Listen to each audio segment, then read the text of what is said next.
Hey everybody, welcome back to day 30 of our non-alcoholic beer and gin review series. Um, this is my New Year's resolution, not to have anything to drink for the month of January, and instead what I've decided to do to make it fun is we're reviewing a new non-alcoholic beer or gin every day. We'll get right into it today with no preamble. We are reviewing the Rival House Pale Ale. This company is out of Toronto. They do make a few other beers, and they also have another brand called Brew Dog, which is also non-alcoholic beer. Um, there are 70 calories in a can, and it lists water, barley, oats, hops, and yeast as the ingredients. And I couldn't find on it anywhere anything about the types of malt, types of hops, or IBU.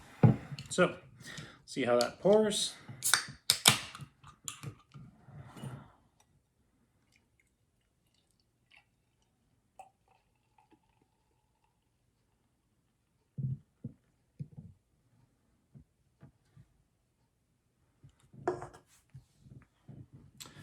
Okay, so it's got a nice head on it, kind of a medium-sized bubble.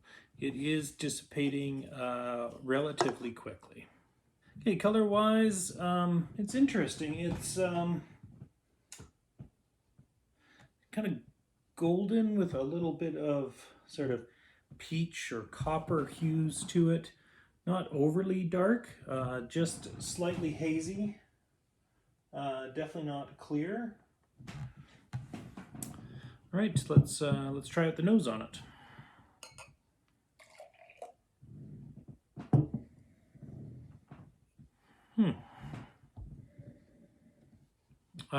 Sweet, some peach, I would say.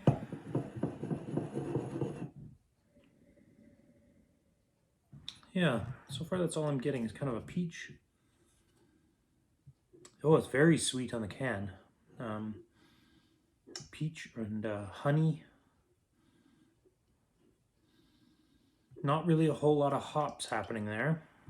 I found that smelling the can, it's like it's all concentrated inside. There's just a tiny little spot for it to come out. It seems to get you quite a bit more in terms of aromas. But this one doesn't have a lot to me other than just that really sweet peach smell, a little bit of a honey. There's a tiniest bit of pine, but it's pretty darn faint.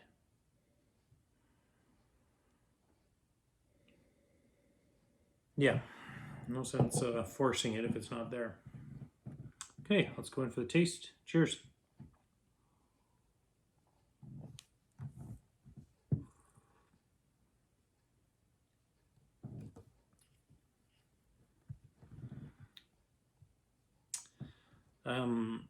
Quite sweet.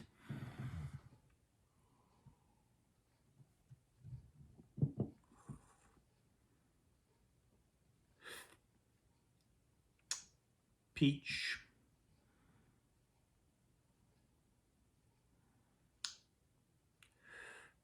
There's not really much hops or bitterness there.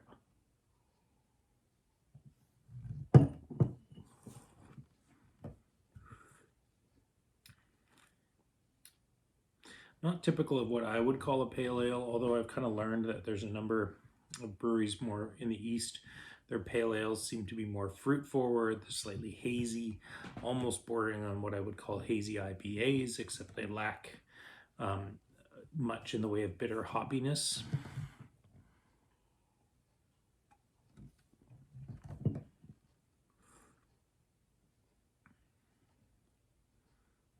This just has a fair amount of peach and honey, quite sweet. It's not balanced out with hops. Like I find if you're going to go fruit forward and sweet, you should balance that with a bit of hops. Otherwise, it stops tasting like a beer to me, and then it's just like some sort of a, I don't know, sweet flavored beverage.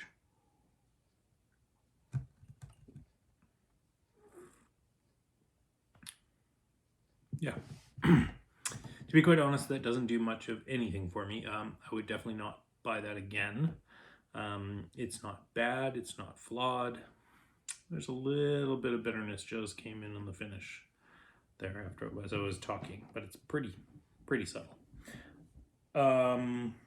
This one, I think I got it as a mix pack, which worked out to like $2.67 per can, which is very inexpensive. If you buy it as a 4-pack, it's about $3.25 a can. So not bad price wise.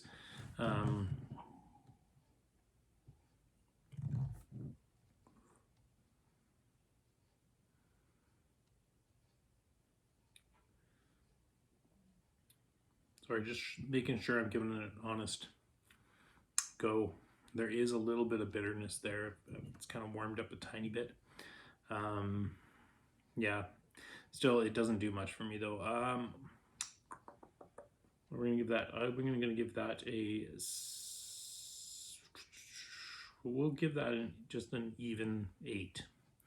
I think that's a reasonable score. Like I said, it's not flawed or anything like that. It's just not really my cup of tea, and I do think that it could use with a little more balancing of bitterness to go with that, what is a quite sweet palette of peach and honey.